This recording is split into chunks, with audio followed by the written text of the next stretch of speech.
Welcome to TalkNorth.com. Thanks to our longtime producer, Brandon Morton. Please download before you listen. If you'd like to advertise with us, you can reach us at talknorthpodcast@gmail.com. And please follow us on Twitter at TalkNorthPod.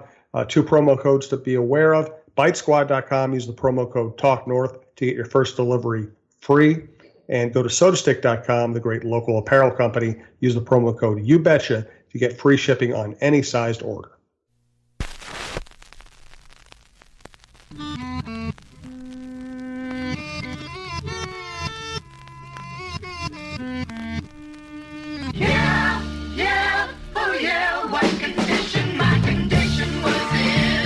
I got my calculator out. It looks like the Twins are on pace to hit 1 billion home runs this year.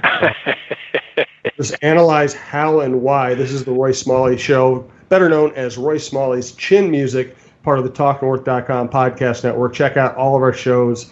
Subscribe at iTunes, your favorite podcast app. Go to TalkNorth.com itself. Check out Cheryl Reeve, Michael Russo, all of our great people. Thanks to BerryCoffee.com. Tony Hoaglund, your State Farm agent in Champlin, and Bitesquad, bitesquad.com, or download the Bitesquad app. Okay, so the Twins are on pace to break the Major League record for home runs by about 60. Now, you never know how paces are going to work out. But this kind of stuff doesn't happen unless you have multiple factors. So let's get into them. Obviously, they built a very deep lineup, a very powerful lineup, but there have to be some other factors involved here, too. My guess is the ball is a little harder this year.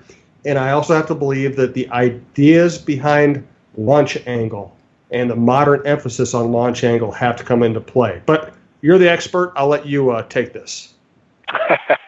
Well, there are a lot of factors. There's no question about that. I think, obviously, home runs are up all over baseball. So it has to do with approach, right? I mean, people are trying to hit the ball out of the ballpark. How do you do that efficiently? And I think we're seeing the results of a very definite move toward from just about everybody, wanting to develop a swing that is conducive to hitting the ball out of the ballpark if you do it correctly. I mean, I think that's part of it. I think the ball is harder. I'm not saying it's juiced, but I've picked up baseballs. The seams are lower, not as pronounced, and the leather that wraps the ball, that the seams wrap up, is stretched really tight and is really hard. And so I don't think they've messed with the core of the baseball, put super balls in there necessarily. But I do think that the maple bat technology that all these guys are using now has gotten really good. And those bats are very, very hard. And the ball's harder. They're hitting rocks with hard wood, and I think that helps an awful lot. More specifically, with the Twins, what I think is a very cool development is approach in the batter's box, and I would credit the veteran guys that have already done this. I mean, Nelson Cruz has hit more home runs in the last 7 years than anybody in Major League Baseball. He's not doing anything differently. C.J. Cron hit 30 home runs last year. We know that Marwin Gonzalez can hit the ball out of the ballpark. Jonathan Scobas hit 30 home runs just 2 years ago. So those guys have the ability to do that, and just so happens they brought that ability right on pace here to the Twins. And I think that's also they and the hitting coach, James Rowson, have also influenced the young guys. And we started seeing the young guys do this, especially Jorge Polanco, and to a large degree also Mitch Garver, especially. But we're seeing it from Buxton more. We're seeing it from Kepler more. They stand in the batter's box, and they are ready to unload from pitch one on balls that they like to hit, pitches that are the pitches that they're looking for. And if it's not there, they take it. And if it is there, they are ever ready to have an aggressive swing at it. And in my view, exactly the way that you ought to hit. Go up there and stand in the box with it on the first pitch and act like it's 3-1, and be ready to kill it if it comes in there and you like it. Ted Williams' rule number 1 was get a good ball to hit. The corollary to that rule is when you get it, don't miss it, because you might not get another one.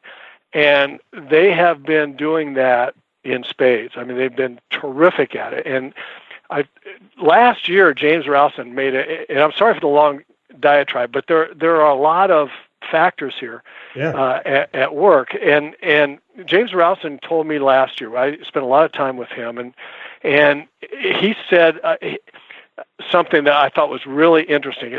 It's a different way of looking at what we're talking about, but I think it really has resonated with players, and I credit James with what they're doing now at the plate, especially the young guys. But he said, first of all, guys need to learn to recognize strikes and recognize when pitch is going is in the strike zone, and not going from strike to ball. Not swinging at pitches that go from strike to ball, but swinging at strikes. Then they have to figure out, where is their barrel good, right? You're trying to hit the ball with the barrel. What pitches and what locations does your barrel get to the ball most consistently well, right? And that's another way of saying, not only get a good ball to hit, get a real good ball to hit, right? Get the one where you're really good up until you get 2 strikes. And I think that's brilliant, a way to express it. And I've always thought that the best way to hit is to have a great 2-strike approach, so that you could have some confidence if you get there that it's not going to be an automatic strikeout. And then before you get to 2 strikes, don't take 2-strike swings. Don't swing at 2-strike at pitches that you would only have to swing at to protect yourself 2 strikes. Get a ball that you can hammer. And I think they're doing that. And as a result, the home runs are up because they can hit them when the pitches show up. The pitches have been showing up, and they're not missing them because of this approach. The home runs are up, and the strikeouts are down. I think it's remarkable what they've done, and I don't believe it'll continue like this necessarily, but it is also not a flash in the pan. There'll be streaks where they don't hit as many, and whether they break the record or not, I mean, they can go a month and have everybody just not hitting the ball out of the ballpark, and we're all going to wonder what's wrong. And then trust me on this, I believe that they'll get it back and hit a bunch in another streak. So it's remarkable what they're doing, but I think there are non-flash in the pan, legitimate reasons why they're doing it. Yeah, and I have a corollary to that I want to get into here next. Do want to thank Berry Coffee, berrycoffee.com, Steve Brem's company. I am drinking Bull Run Blend every morning now. And you know what, Roy? Good coffee in the morning shouldn't be as important as it is. But for some of us, it is. And some of us, it is. And to start every morning with a great cup of coffee is really a pleasure. It makes a big difference. It's, we moved into a new house, and getting to drink that every morning is awesome. And we tell you all about Steve's, his good works and his charitable streak and his green streak and all that other kind of stuff. Do want to tell you they also have some great new coffee and espresso makers. Simonelli is one of them. Tolanto. I mean, if you go to berrycoffee.com, you can find a list of all the equipment you can buy. And some of this stuff. I talked. Excuse me for interrupting, but yeah. I talked with Steve the other day. He's very excited about the espresso part of their offerings for the hospitality industry, and it's one of the fastest growing, if not the fastest growing part of their business. And you mentioned the great espresso makers. They have the Frankie and Simonelli that probably the 2 best. Caribou uses Frankie, I think, but classic Brem and Berry Coffee. I mean, they have highly trained, factory certified service teams that install and maintain all their brands. So they put them into restaurants or anywhere else that wants to have offer espresso to their either their customers or their employees. And they also stock the parts department and have 24/7 service. So they install them, they maintain them. Something happens, it's 24/7 service. They've got the part, they'll be there. It's all NSF certified, so it meets all the healthcare standards for the hospitality industry. It's just kind of the classic offering from this company, and I know Steve's awfully excited about it, and with good reason. I was in the Timberwolves Lynx workroom yesterday, and they have berry coffee in there too. Not the high-end espresso stuff, but just good, solid coffee. So, if you run a business, a restaurant, a bar, you should have berry coffee in there. That's pretty simple. What I was going to say about the corollary to everything you said about the Twins' approach and their production so far is what I find most remarkable about this, Roy, is we've been talking for years about it's got to be Sano and Buxton. It's got to be Sano. Here we are, and they have hit 98 home runs, I think, through 49 games. And Buxton is just starting to drive the ball now, and Sano just came off the disabled list. Garver, who has been one of the better hitters since late last season, has been hurt. Cruz has been hurt, and they didn't use him much in interleague play. They have done what they've done without necessarily having as much production from the key people of what we would have thought they would have needed to accomplish this. Exactly right, and I just felt like I needed to stop talking, a minute ago. Yeah. But there's even more. There are even more factors, and you're starting to hit on, that are contributing to this, and you've hit on it on part of it.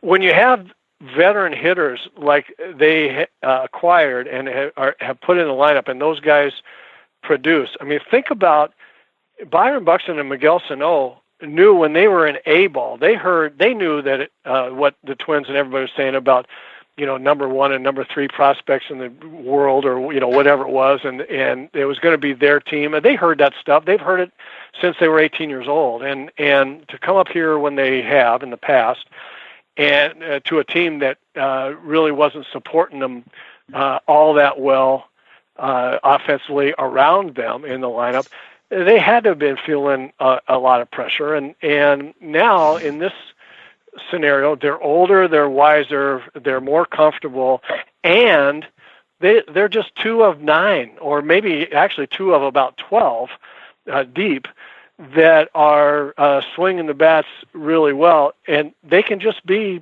part of the team. That's a comfort. You can't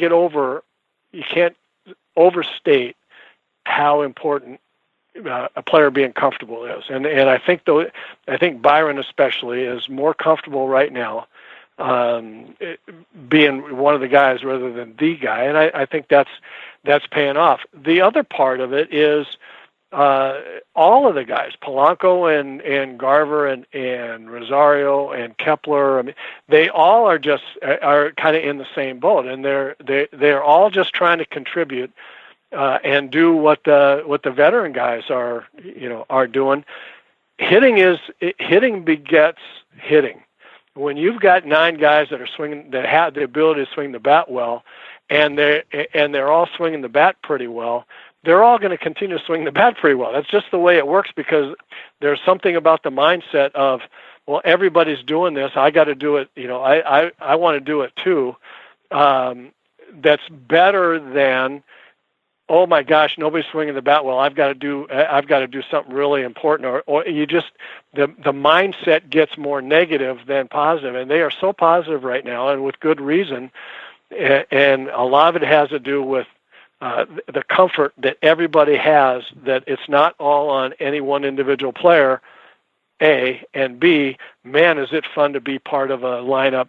A pitcher just can't go through 9 guys. If you've got 2 guys in a lineup you can pitch around, then you pitch around those guys and you get the other guys out. This lineup is, as we've seen, anybody's likely to hit a 3-run home run at any time.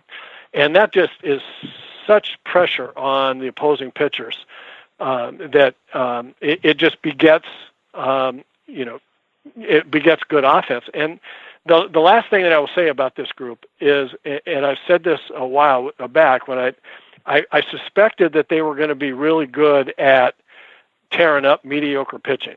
Everybody's going to get stopped by the Verlander